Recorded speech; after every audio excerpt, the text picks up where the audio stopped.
Hey everyone, this is Simran and welcome to IGNOU e Pathshala. कैसे हैं आप सब?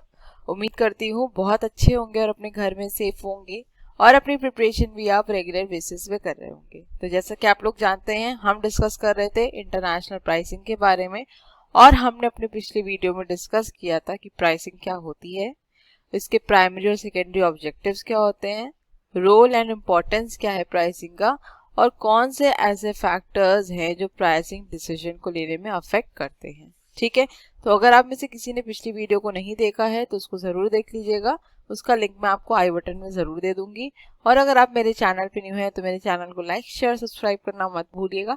बेल आइकन को भी जरूर प्रेस कर दिएगा ताकि मैं जब भी वीडियोस को अपलोड करूं उसका नोटिफिकेशन आपके पास जरूर जाए। और आज का सेशन हमारा बहुत इंपॉर्टेंट है, जहाँ पे हम डिस्कस करेंगे प्राइसिंग मेथड्स के बारे में और प्राइस कोटेशन के बारे में। ओके, सो वीडियो को पूरा जरूर देखिएगा।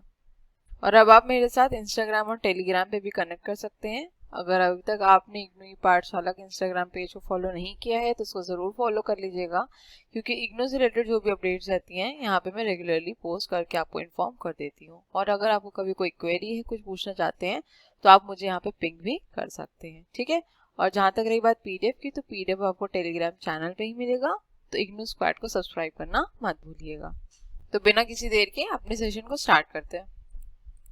तो सबसे पहले डिस्कस करते हैं आज हम प्राइसिंग मेथड्स के बारे में। ओके, देखिए, जब बिजनेस फर्म इंटरनेशनल मार्केट में एंटर करती है और अपने प्रोडक्ट को सेल करती है तो वहां पे वो डिफरेंट प्राइसिंग मेथड्स को यूज करती है। ओके, क्योंकि हर मार्केट की अपनी अलग रिक्वायरमेंट्स हैं, हर कंट्री के अपने एनवायरमेंटल कंडीशंस हैं, तो उसके अकॉर्डिंग जो प्राइसिंग स्ट्रेटजी है उसको अडेप्ट किया जाता है। ठीक है, तो सबसे पहले डिस्कस कर लेते हैं हम कॉस्ट प्लस मेथड के बारे में। तो देखिए, कॉस्ट प्लस मेथड सबसे सिंपल मेथड होता है प्राइस को डिटरमाइन करने का किसी भी प्रोडक्ट की। ओके, तो कॉस्ट प्लस प्राइसिंग मेथड में क्या होता है, बिजनेस फर्म अपनी कॉस्ट को तो इंक्लूड करती है प्रोडक्ट में, राइट, लेकिन उसके ऊपर से एक फिक्स परसेंटेज भी ऐड करती हैं जिसको हम कहते हैं मार्कअप परसेंटेज। ओके, तो कॉस्ट प्लस मेथड को हम कभी कभी मार्कअप मेथड भी कहते हैं। वो उसकी वजह यही होती है क्योंकि हम यहाँ पे कॉस्ट के साथ एक फिक्स परसेंटेज को ऐड करते हैं जो कि होता है हमारा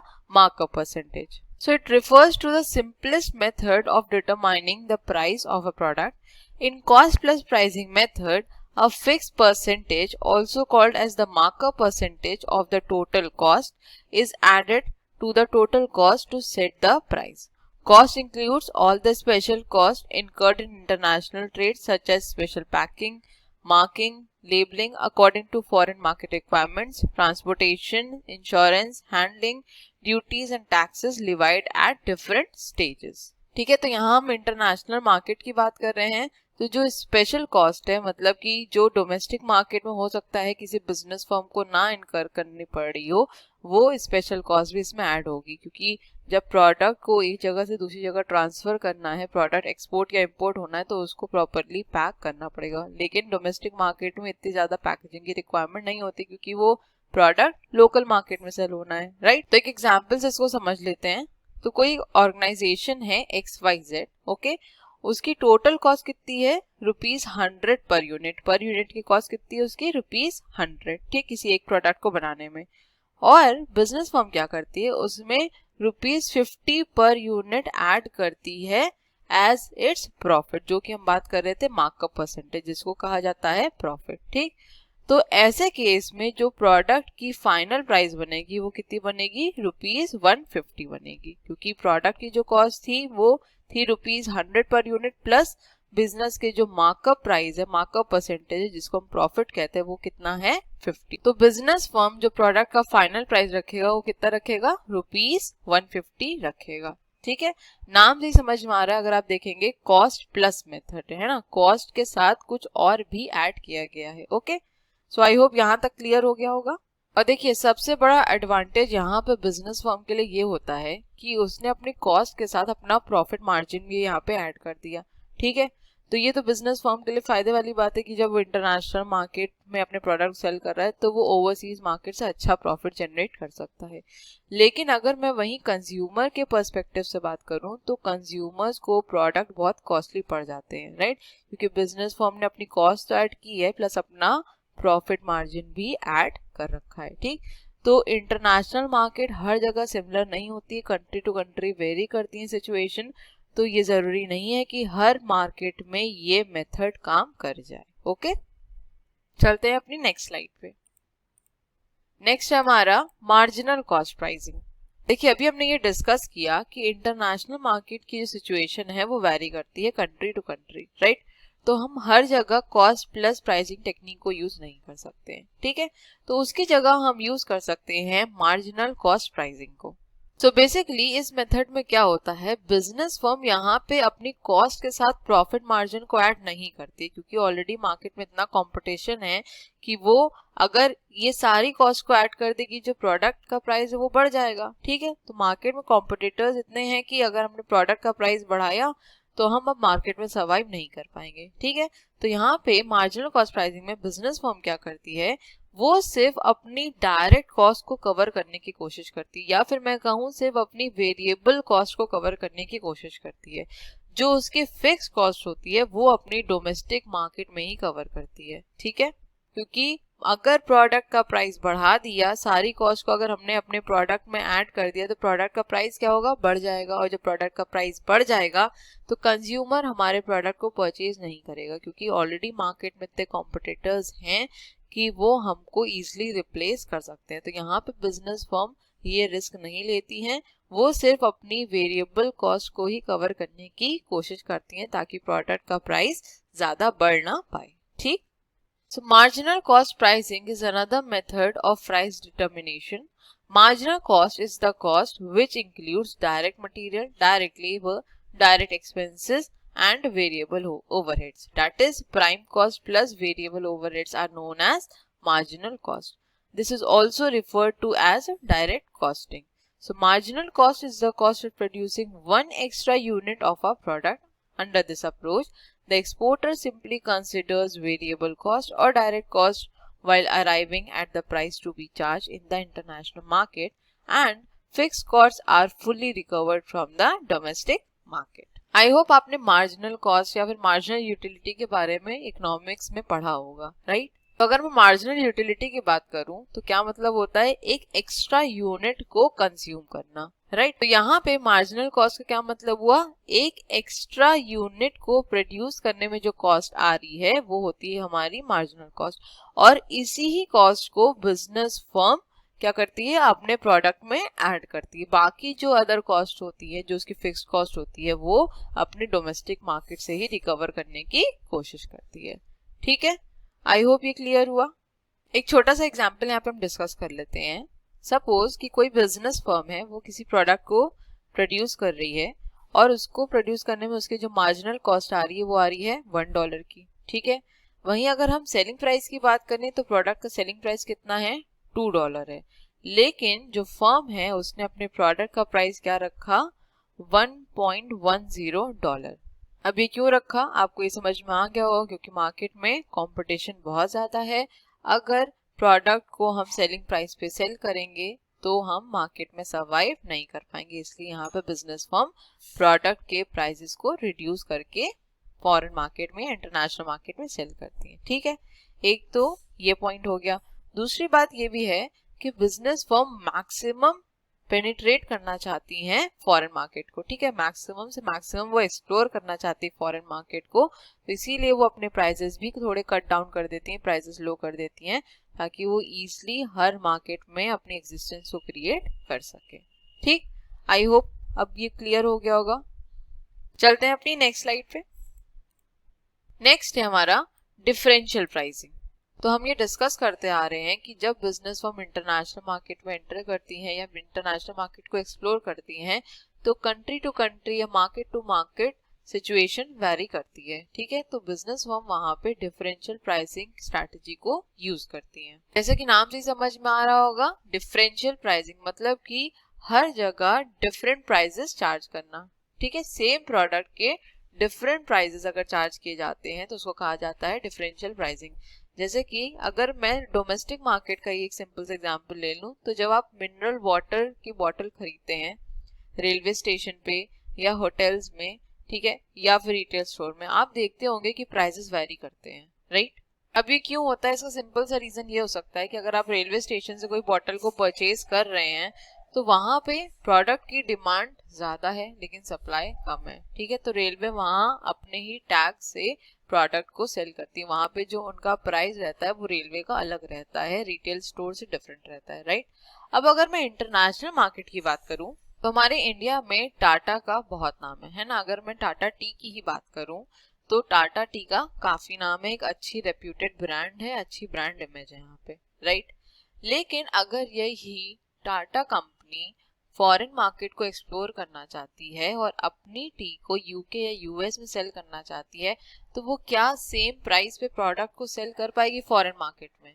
नहीं कर पाएगी। क्यों? क्योंकि वहां पे इस ब्रांड की अभी उतनी अच्छी इमेज नहीं है जितनी इंडिया में है। तो वो इंडिया में कुछ भी पैसा चार्ज कर सकते, क्योंकि लोग प्रोडक्ट परचेज किस लिए करेंगे? क्योंकि ब्रांड नेम अच्छा है, लोग जानते हैं कि क्वालिटी अच्छी है, हम ब्रांड से वाकिफ हैं। लेकिन वही अगर मैं इंटरनेशनल मार्केट की बात करूं तो वहां पे हो सकता है इन्हें अपनी जो प्रोडक्ट है उसकी प्राइस को रिड्यूस करना पड़े ताकि वो फॉरेन मार्केट को इजिली एक्सप्लोर भी कर सके और कंज्यूमर्स को अट्रैक्ट भी कर सके अपनी प्राइसिंग के थ्रू, ठीक है। तो इसीलिए business firm differential pricing technique को यूज करती हैं, क्योंकि कंट्री टू कंट्री सिचुएशन अलग है, कंपटीशन अलग है, कंज्यूमर प्रेफरेंस अलग है, उनका कंजम्पशन पैटर्न अलग है और उस अकॉर्डिंग उन्हें अपने प्रोडक्ट की जो प्राइस है उसमें भी वेरिएशन लाना पड़ता है, ठीक है। आई होप यहाँ तक क्लियर हुआ होगा। चलते हैं अपनी नेक्स्ट स्लाइड पे। नेक्स्ट है हमारा प्रोब प्राइसिंग। देखिए प्रोब का क्या मतलब होता है, बेसिकली किसी चीज को प्रॉपरली एग्जामिन करना, थॉरली एग्जामिन करना, ठीक। तो यहाँ क्या होता है, बेसिकली जब बिजनेस फर्म फॉरेन मार्केट में एंटर करती है तो उसको पूरी तरह से मार्केट की नॉलेज नहीं होती है, ठीक है।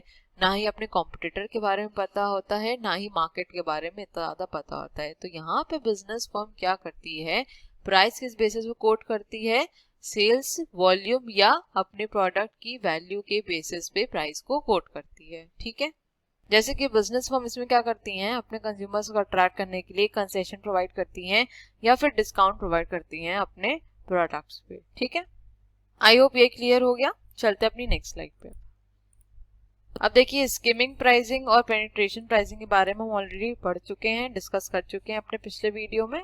तो यहाँ पे एक बार इसको रीड आउट कर लेते हैं। पहले स्किमिंग देख लेते हैं। A pricing strategy in which exporter charges a very high price initially in order to recover the cost incurred on high promotional expenditure, research and development, etc. is known as skimming pricing strategy. After exploiting the rich market, the exporter can gradually decrease the price in order to increase his market share. ठीक है, तो I hope ये समझ में आया होगा। Skimming में क्या होता है, सबसे पहले प्रोडक्ट की जो प्राइसेस है इनिशियली वो हाई रखी जाती हैं, उसके बाद धीरे धीरे उनको कम किया जाता है। इसका एग्जांपल हमने डिस्कस किया था, एप्पल के आईफोन्स ले लीजिए, मैकबुक ले लीजिए, मतलब एप्पल के जो भी प्रोडक्ट्स होते हैं, ओके। नेक्स्ट डिस्कस कर लेते हैं penetration pricing. A pricing strategy in which an exporter charges a very low price initially in order to get hold of the market and drive away competitors is known as penetration pricing strategy.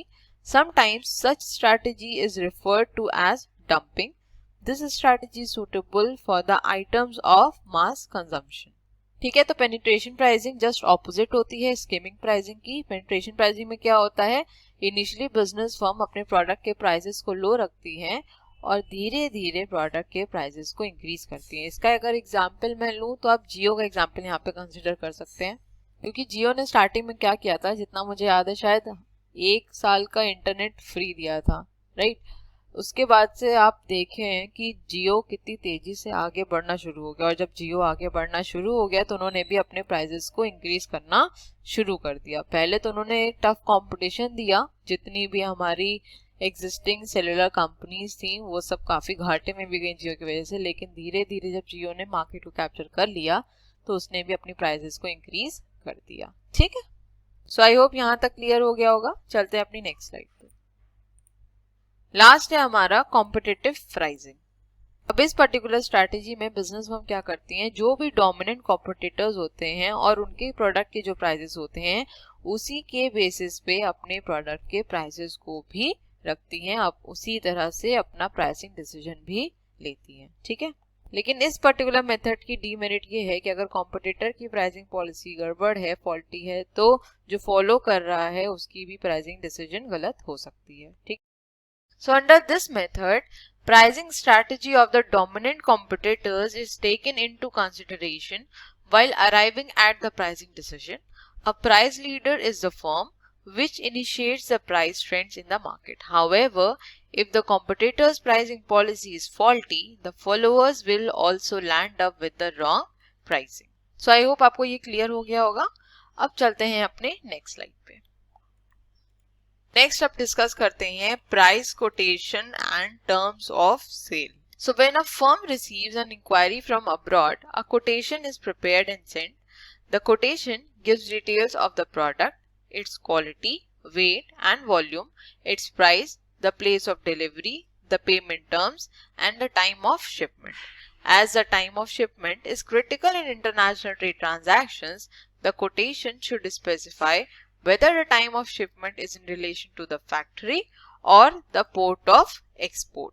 देखिए, जब business firm foreign market enter करती है और वो अपने products को foreign market तक पहुंचाना चाहती है, तो वो इतना इजी नहीं होता है। ठीक है, डोमेस्टिक मार्केट की तरह नहीं होता है कि एक जगह से दूसरी जगह ऐसे ही ट्रांसफर कर लिया। ठीक, प्रॉपर एक कोटेशन बनाना पड़ता है और इस कोटेशन में बेसिकली क्या होता है, प्रोडक्ट किस टाइप का प्रोडक्ट है, प्रोडक्ट की क्वालिटी, प्रोडक्ट का वेट, वॉल्यूम, उसका प्राइस, कहाँ पे प्रोडक्ट को डिलीवर करना है, पेमेंट टर्म्स क्या होंगे, शिपमेंट का टाइम क्या होगा, ये सब चीजें पहले से डिसाइड करनी पड़ती हैं। ठीक है, अब इंटरनेशनल मार्केट में कुछ ऐसी टर्मिनोलॉजीज को यूज किया जाता है ट्रेड के दौरान जिसको बिजनेस फर्म को समझना बहुत जरूरी होता है। ठीक है, इनको हम कहते हैं इनको टर्म्स। इनको टर्म्स का ऑफिशियली मतलब ये होता है इंटरनेशनल कमर्शियल टर्म्स, मतलब कि ऐसे प्री डिफाइंड टर्म्स या ऐसे प्री डिफाइंड टर्मिनोलॉजी जो कि इंटरनेशनल मार्केट में, इंटरनेशनल ट्रेड में यूज की जाती है जब भी बिजनेस फर्म अपने प्रोडक्ट को एक जगह से दूसरी जगह ट्रांसफर करते हैं। ठीक है, बेसिकली इन सब टर्मिनोलॉजी से 3 पैरामीटर्स को देखा जाता है। ठीक है, सबसे पहला होता है हमारा कॉस्ट, दूसरा होता है हमारा रिस्पॉन्सिबिलिटी और तीसरा होता है हमारा रिस्क। मतलब कि बायर या सेलर का कितना रिस्क होगा, कौन कितनी कॉस्ट इनकर करेगा, किसकी कहाँ पे ज्यादा कॉस्ट लगेगी, किसकी कहाँ पे कम कॉस्ट लगेगी, कौन कितना रिस्पॉन्सिबल है और कौन सबसे ज्यादा रिस्क बियर करेगा। ठीक है, इन सब के बारे में इनको टर्म्स में डिफाइन किया जाता है। मतलब इनको टर्म्स के अंदर जो 11 टर्मिनोलॉजी हैं उसमें अलग अलग बातें कही गई हैं। ठीक है, और मुझे जितना याद है आपका जो IBO 4 है जिसमें एक्सपोर्ट इंपोर्ट प्रोसीजर के बारे में बात की गई है, तो उसमें शायद आपको इनको टर्म्स के बारे में डिटेल में पढ़ना पड़ेगा। ठीक है, तो यहाँ पे मैं आपको बहुत ज़्यादा डिटेल में नहीं बताऊंगी क्योंकि बहुत ज़्यादा लंबा हो जाएगा वीडियो। जब हम IBO 4 डिस्कस करेंगे तो वहाँ पे डिटेल इसको समझेंगे। ठीक है, Sometimes foreign buyer request for pro forma invoices to be sent along with the quotation. It is used by the buyer abroad to apply for import license for arranging funds. Pro forma invoice should be conspicuously marked as pro forma invoice and should include a statement certifying that pro forma invoice is true and correct. तो कभी कभार ऐसा होता है कि जो buyer है वो कोटेशन के साथ pro forma invoice भी मांगता है सेलर से ताकि वो इजीली इंपोर्ट लाइसेंस के लिए भी अप्लाई कर सके या फिर अगर उसको फंड्स की जरूरत है तो फंड्स भी उसके बेसिस पे अरेंज कर सके। ठीक है, और जो परफॉर्मा इनवॉइस है उसमें प्रॉपरली मेंशन होना चाहिए, प्रॉपरली मार्क होना चाहिए कि वो परफॉर्मा इनवॉइस है ताकि ये जस्टिफाई किया जा सके कि जो भी उसमें लिखा है वो स्टेटमेंट क्या है, करेक्ट है और ट्रू है। ठीक है, चलिए नेक्स्ट स्लाइड पे चलते हैं। तो सबसे पहले हमारी टर्मिनोलॉजी है वो है हमारा एक्स वर्क्स। अब देखिए इसमें क्या होता है कि जो प्रोडक्ट है उसको प्रॉपरली पैक किया जाता है और अग्रीड प्लेस पे उसको रख दिया जाता है। मतलब अग्रीड प्लेस यहाँ पे क्या है, जो सेलर है उसका वेयर हाउस हो सकता है, उसकी फैक्ट्री हो सकती है, उसकी वर्क प्लेस हो सकती है। ठीक है, तो प्रोडक्ट को प्रॉपरली पैक करके सेलर के वेयर हाउस या फैक्ट्री में ला के रख दिया जाता है। इसके बाद जो भी प्रोसीजर है, जो भी प्रोसेस है, वो बायर की ही जिम्मेदारी होती है। ठीक है, सेलर की कॉस्ट कहाँ तक होती है? सिर्फ यहाँ तक होगी। उसके बाद जो भी रिस्क है, जो भी कॉस्ट है, जो भी रिस्पॉन्सिबिलिटी है, वो कौन बियर करेगा? बायर बियर करेगा। ठीक है, तो आप यहाँ पे ये पॉइंट देख रहे हैं ना, इससे क्या इंडिकेट हो रहा है कि सेलर सिर्फ यहीं तक है और सेलर की कॉस्ट भी इसीलिए यहीं तक है। इसके आगे रिस्क भी बायर का है और कॉस्ट भी बायर की लगेगी। ठीक है, so EXW means that the seller has delivered when they place or deliver suitably packaged goods at the disposal of the buyer at an agreed upon place, that is the works, factory or warehouse. The goods are not cleared for export. ठीक है, तो मैंने यहाँ पे आपको इसीलिए ये बताया कि ये जो पॉइंट है सिर्फ यहीं तक ही सेलर प्रोडक्ट को ला के रख देगा, आगे का जो प्रोसीजर है वो बायर को ही करना होगा। तो यहाँ पे अभी गुड्स एक्सपोर्ट के लिए क्लियर नहीं हुए हैं। Okay, the seller is not required to load the goods onto a collecting vehicle, and if they do, it is the buyer's expense. EXW is the only Incoterm where the goods are not required to be cleared for export, although the seller has the duty to assist the buyer with any needed documentation and export approvals. After collection, the buyer must provide the seller with the proof that they had collected the goods.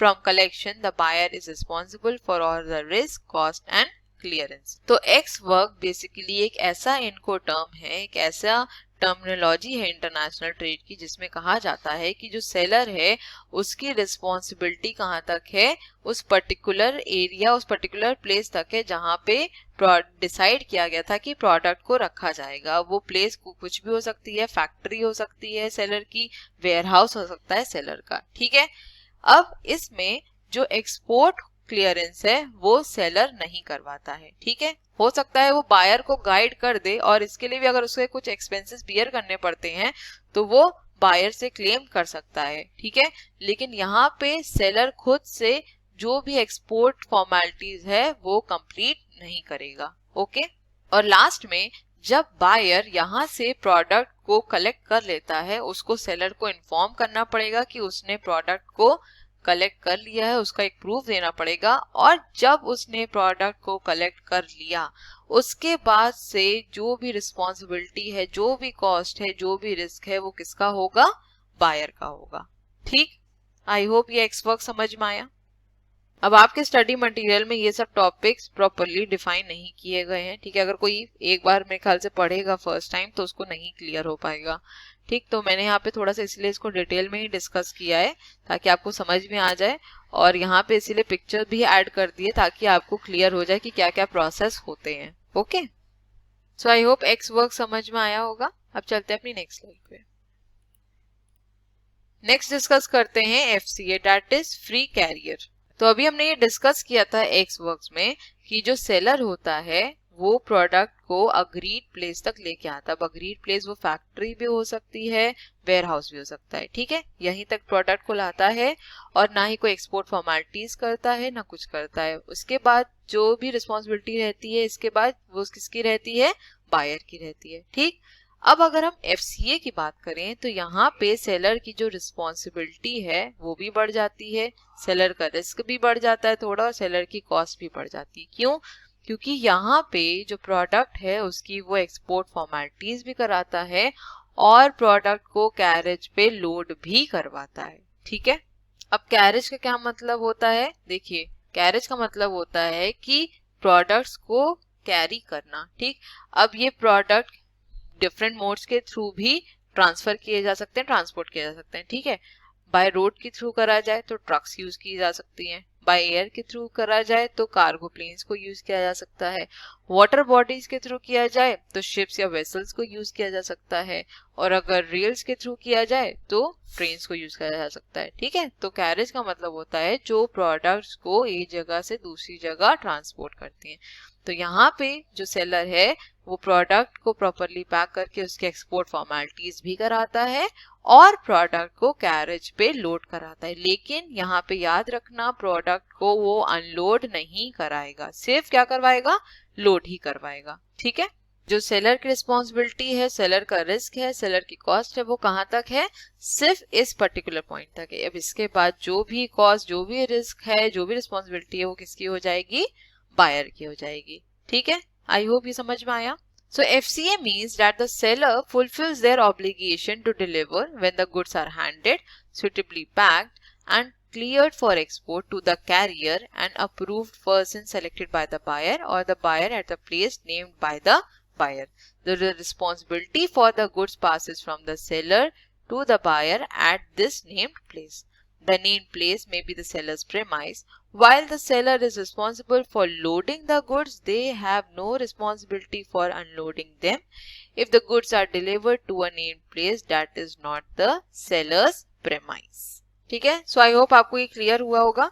और ये चीजें मैंने आपको serial order में ही mention की हुई हैं, आपकी बुक में आगे पीछे दिया हुआ है, तो मुझे लगता है कि समझने में थोड़ी सी दिक्कत होगी, तो इसलिए मैंने आपको एक सीक्वेंस में ही इसको समझाने की कोशिश करूंगी ताकि आप इजीली रिलेट कर सके कि कहाँ पे, किस पोजीशन पे, किस टर्मिनोलॉजी में बायर का रिस्क कहाँ है, सेलर का रिस्क कहाँ है। तो आपको इस ग्राफ के थ्रू या इस पिक्चर के थ्रू भी काफी क्लियर हो जाएगा। ठीक है, चलते हैं अपनी नेक्स्ट स्लाइड पे। नेक्स्ट है हमारा FAS, that is free alongside ship. तो अभी हमने जब एक्सवर्क्स डिस्कस किया तो जो सेलर का रिस्क है और कॉस्ट है वो कहाँ तक थी, सिर्फ और सिर्फ यहाँ तक थी। ठीक, फिर हमने FCA डिस्कस किया, तो FCA में सेलर की रिस्क और कॉस्ट कहाँ तक थी, सिर्फ और सिर्फ यहाँ तक थी। ठीक, अब नेक्स्ट है हमारा FAS। अब देखिए इसमें क्या होता है, जो सेलर है वो प्रोडक्ट को अपने वेयरहाउस, अपनी फैक्ट्री तक लाता है पहले। ठीक है, उसके बाद एक्सपोर्ट फॉर्मेलिटीज कराता है और फीस पे करता है। ठीक, देन उसके बाद वो कैरेज की रिस्पॉन्सिबिलिटी भी लेता है, प्रोडक्ट्स को कैरेज पे लोड कराता है। ठीक, अब इस कैरेज के थ्रू प्रोडक्ट जो है पोर्ट या टर्मिनल तक पहुंचाया जाता है। ठीक है, लेट्स से कि प्रोडक्ट जो है ट्रक से अगर आ रहा है तो ट्रक क्या होगा, हमारा कैरेज हो गया। अब उस कैरेज के थ्रू जो प्रोडक्ट है वो पोर्ट और टर्मिनल पे पहुंचाया गया। ठीक है, उसके बाद प्रोडक्ट को पोर्ट या टर्मिनल पे डिलीवर किया गया। ठीक है, देन प्रोडक्ट को जो है लोड किया गया वेसल के पास, अलोंग साइड वेसल मतलब हो गया वेसल के पास, कहीं यहाँ पे ऐसे वेसल होगी इसके पास, और वहां पे प्रोडक्ट को लोड कर दिया गया। ठीक है, तो जो सेलर की रिस्पॉन्सिबिलिटी है वो कहाँ तक है, सिर्फ और सिर्फ प्रोडक्ट को वेसल के पास तक रखने की है। ठीक है, वेसल पे लोड नहीं करेगा, वेसल के पास सिर्फ रखेगा। उसके बाद बायर का ही रिस्क है, बायर की ही कॉस्ट है, बायर की ही रिस्पॉन्सिबिलिटी है। ठीक है, जो सेलर है उसका रिस्क और उसकी कॉस्ट सिर्फ और सिर्फ यहाँ तक होगी। ठीक, FAS stands for when the seller delivers the good packed suitably and cleared for export by placing them beside the vessel at the agreed upon port of shipment. ठीक है, तो वेसल के सिर्फ बगल में रखेगा। At this point the responsibility for the goods passes from the seller to the buyer. The buyer maintains responsibility for loading the goods and any further cost. FAS only applies to ocean or inland waterway transport. It is popular with bulk cargo such as oil or grain. So I hope आपको यहाँ तक clear हो गया। चलते हैं अपनी next slide पे। Next है हमारा FOB, that is free on book. तो हम जो भी पीछे डिस्कस करते चल रहे हैं हम उसको यहाँ पे कवर करते चलेंगे। ठीक है, ताकि आप भूलें मत। तो हमने एक्सवर्क्स में क्या डिस्कस किया था कि सेलर का रिस्क और सेलर की कॉस्ट कहाँ तक है, इस पॉइंट तक है। ठीक है, नेक्स्ट हमने क्या डिस्कस किया, FCA के बारे में। तो FCA में कहाँ तक था सेलर का रिस्क और कॉस्ट, यहाँ तक था, राइट। अब उसके बाद हमने अभी डिस्कस किया था FAS, जहाँ पे सेलर का रिस्क और सेलर की कॉस्ट कहाँ तक थी, सिर्फ और सिर्फ इस पर्टिकुलर पॉइंट तक थी, राइट। नेक्स्ट है फ्री ऑन बोर्ड। इसका क्या मतलब हुआ कि जब सेलर ने प्रोडक्ट को अलोंग साइड रख दिया था वेसल के, वो क्या हो गया था, हमारा FAS हो गया था, that is free along side. लेकिन जब उसने वही प्रोडक्ट ऑन बोर्ड कर दिया, मतलब शिप या वेसल पे उस प्रोडक्ट को लोड करवा दिया, तो वो क्या बन गया हमारा, फ्री ऑन बोर्ड। ठीक है, तो यहाँ पे सेलर का रिस्क और सेलर की कॉस्ट कहाँ तक हो जाती है, इस पर्टिकुलर पॉइंट तक हो जाती है। अब इसके बाद जो भी रिस्क है, जो भी रिस्पॉन्सिबिलिटी है, जो भी कॉस्ट है, वो किसकी होगी, बायर की होगी। ठीक है, तो FOB means that the seller delivers the goods suitably packed and cleared for export once they are safely loaded on the ship at the agreed upon shipping port. At this point, responsibility for the goods transfers to the buyer. This means that the buyer has to bear all the cost and risk of loss or damage to the goods from that point. The seller must inform the buyer of the delivery arrangements in good time to sort out insurance for shipment. यहाँ पे additionally seller को बस अपने buyer को ये inform करने की जरूरत है कि उसने प्रोडक्ट को वेसल पे या शिप पे लोड करवा दिया है, ताकि वो टाइम से प्रोडक्ट का या शिपमेंट का अपने इंश्योरेंस करवा सके। ठीक है, सो आई होप ये क्लियर हुआ। अब चलते हैं अपनी नेक्स्ट स्लाइड पे। नेक्स्ट है हमारा C&F, that is cost and freight. तो अभी हमने क्या क्या डिस्कस किया, एक्स वर्क्स में जो भी सेलर की रिस्क और कॉस्ट थी वो कहाँ तक थी, इस पॉइंट तक थी।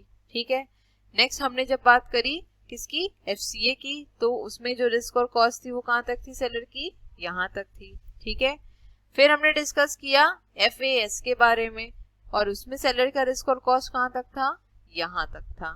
ठीक है, फिर हमने डिस्कस किया FOB, that is free on board, और उसमें सेलर का रिस्क और कॉस्ट कहाँ तक थी, सिर्फ और सिर्फ यहाँ तक थी। राइट, तो अब देखिए यहाँ पे क्या होता है, जो सेलर का रिस्क है आप देख रहे हैं वो यहीं तक है, लेकिन सेलर की जो कॉस्ट है वो बढ़ गई है ना, क्योंकि यहाँ पे सेलर अब ट्रांसपोर्टेशन कॉस्ट और फ्रेट चार्जेस को पे कर रहा है, इसलिए यहाँ पे सेलर की कॉस्ट बढ़ गई है। ठीक है, तो CFR means that the seller must pay the cost and freight necessary to bring the goods to the named port of destination, but the risk of loss or of damage to the goods as well as any additional cost due to events occurring after the time the goods have been delivered on the board the vessel is transferred from the seller to the buyer when the goods pass the ship rails in the port of shipment. The CFR terms requires the seller to clear the goods for the export. The buyer must be informed of the delivery arrangements with enough time to organize insurance. ठीक है, तो यहाँ पे seller की cost और risk पहले कहाँ तक था, सिर्फ ऑन बोर्ड शिप तक था, मतलब कि जब तक वो वेसल पे प्रोडक्ट को लोड करवाता, उसके बाद मेन कैरेज के थ्रू प्रोडक्ट जाता है। ठीक है, उसकी कॉस्ट, उसकी ट्रांसपोर्टेशन कॉस्ट, उसके फ्रेट चार्जेस, फिर उसके बाद जब दोबारा वो प्रोडक्ट वेसल या शिप पे लोड किया जाता है, उसकी चार्जेस, उसके फ्रेट चार्जेस, ये कौन बियर करता है, सेलर। इसके बाद से जो भी चार्जेस होंगे, जो भी कॉस्ट होगी, जो भी रिस्क होगी, वो बायर बियर करेगा। ठीक, चलते हैं अपनी नेक्स्ट स्लाइड पे।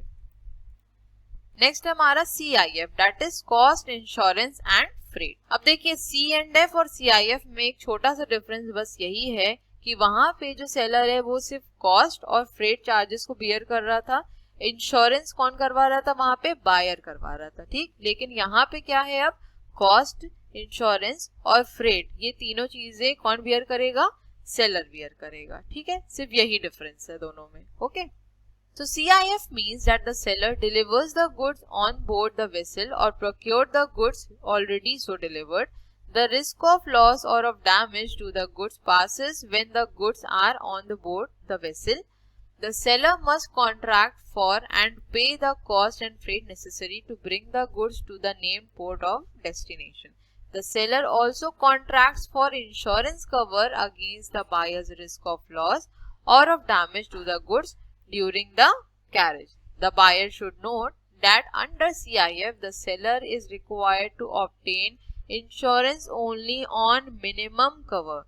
Should the buyer wish to have more insurance protection, it will need either to agree as much expressly with the seller or to make its own extra insurance arrangement. अब यहाँ पे main point ये है कि जो seller है वो insurance cover तो करता है, लेकिन मिनिमम। ठीक है, अगर जो बायर है वो चाहता है कि जो इसका शिपमेंट है वो पूरी तरह से इंश्योर्ड हो, पूरी तरह से इंश्योरेंस कवर हो, तो या तो वो एक्सप्रेसली सेलर को ये चीज बताए, मतलब खुद से सामने से बताए, यहाँ पे कोई भी इम्प्लाइड कंडीशन नहीं होती कि सेलर खुद से समझ लेगा, ठीक है।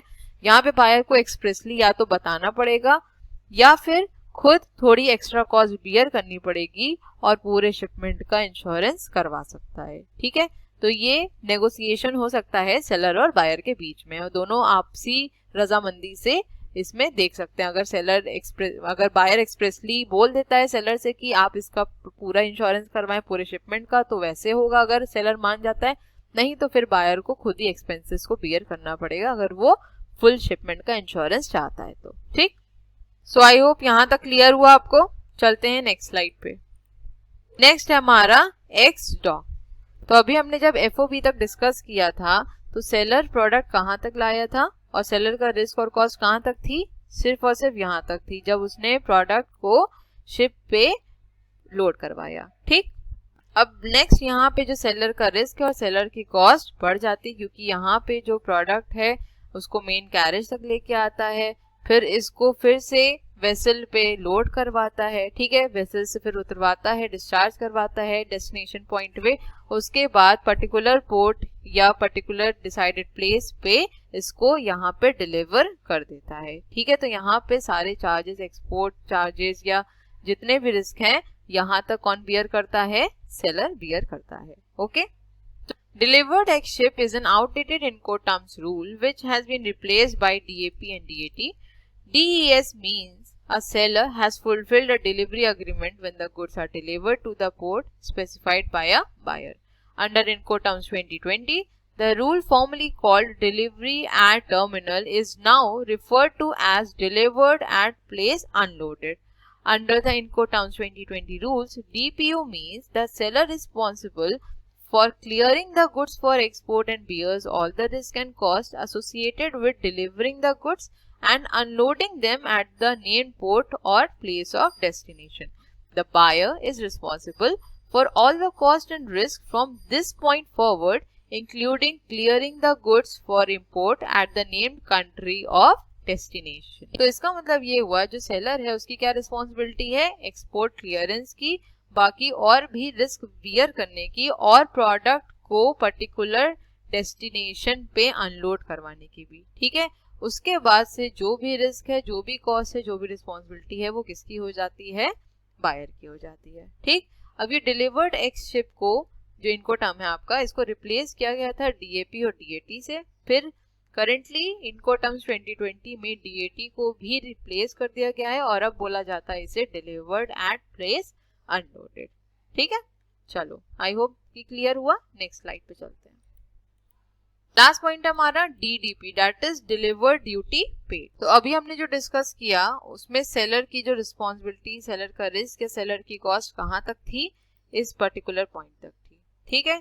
अब डिलीवर्ड ड्यूटी पेड में जो सेलर का रिस्क है और सेलर की कॉस्ट है वो कहाँ तक बढ़ जाती है, यहाँ तक बढ़ जाती है, ठीक है। So DDP means that the seller delivers the good when the goods are placed at the disposal of the buyer, cleared for imports on arriving means of transport, ready for unloading at the named place of destination. The seller bears all the cost and risk involved in bringing the goods to the place of destination and has an obligation to clear the goods not only for export but also for import, to pay any duty for both exports and import, and to carry out all custom formalities. The buyer is free of any risk or cost until the goods are unloaded from the vehicle at the named place of destination, usually the buyer's place of business. तो देखिए यहाँ पे क्या होता है, सबसे ज्यादा risk और सबसे ज्यादा कॉस्ट यहाँ पे कौन बियर करता है, सेलर बियर करता है, क्योंकि यहाँ पे सेलर की जो रिस्पॉन्सिबिलिटी है वो बढ़ जाती है। यहाँ पे वो सिर्फ और सिर्फ एक्सपोर्ट के जो फॉर्मेलिटीज है उसको ही क्लियर नहीं करता है, बल्कि इंपोर्ट की फॉर्मेलिटीज को भी क्लियर करता है, सारी कस्टम फॉर्मेलिटीज को भी क्लियर करता है, ठीक है। नेक्स्ट अगर हम बात करें तो यहाँ पे जो बायर है वो रिस्क फ्री रहता है, कब तक, जब तक प्रोडक्ट को अनलोड नहीं किया जाता है व्हीकल से, ठीक है। जब तक प्रोडक्ट लोडेड है व्हीकल पे तब तक जिम्मेदारी किसकी है, रिस्पॉन्सिबिलिटी किसकी है, सेलर की। लेकिन जैसे ही प्रोडक्ट को अनलोड कर दिया जाता है वहां से बायर की रिस्पॉन्सिबिलिटी शुरू हो जाती है। और ये प्रोडक्ट बेसिकली कहाँ अनलोड किया जाता है, बायर की प्लेस पे ही अनलोड किया जाता है। तो वहां से बायर की रिस्क और बायर की कॉस्ट इन्वॉल्व हो जाती है। ठीक है, सो आई होप यहाँ तक क्लियर हो गया। नेक्स्ट स्लाइड पे चलते हैं। अब यहाँ पे मैंने आपको एक तो चार्ट प्रोवाइड कर दिया है जो कि आप देख रहे हैं, और मुझे लगता है इससे आपको समझने में काफ़ी इजी भी हो जाएगा। और यहाँ पे 11 के 11 इनको टर्म्स दिए हैं, लेकिन आपकी बुक में क्योंकि 11 नहीं दिए हैं तो आपकी बुक में जितने भी मेंशन है आप उन्हीं को यहाँ पे पढ़ लीजिएगा, लेकिन एक सीरियल ऑर्डर में पढ़िएगा ताकि आपको याद रहे और चीज़ें क्लियर भी रहें। ठीक है, सो आई होप आपको यहाँ तक क्लियर हो गया, और आज का हमारा सेशन भी यहीं तक था। मिलेंगे अपने नेक्स्ट वीडियो में जहाँ हम डिस्कस करेंगे इसके आगे के टॉपिक्स को। Okay, so thank you so much for watching. Please channel को लाइक शेयर सब्सक्राइब करना मत भूलिएगा। बेल आइकन को भी जरूर प्रेस कर दिएगा ताकि मैं जब भी वीडियोस को अपलोड करूँ उसका नोटिफिकेशन आपके पास जरूर जाए। अपने फीडबैक जरूर प्रोवाइड करिएगा कि वीडियोस कैसी लग रही हैं, और अगर कुछ इंप्रूवमेंट की जरूरत है तो बिल्कुल बताइएगा। ठीक है, और ये टर्मिनोलॉजी थोड़ी सी डिफरेंट है, आप लोग थोड़ी सी डिफिकल्ट हो सकती है, तो वीडियो को 2 बार 3 बार अगर आप देखेंगे तो चीजें क्लियर हो जाएंगी। ठीक है, तो चलिए मिलते हैं अपने नेक्स्ट वीडियो में। Till then stay safe, stay healthy, bye bye, take care.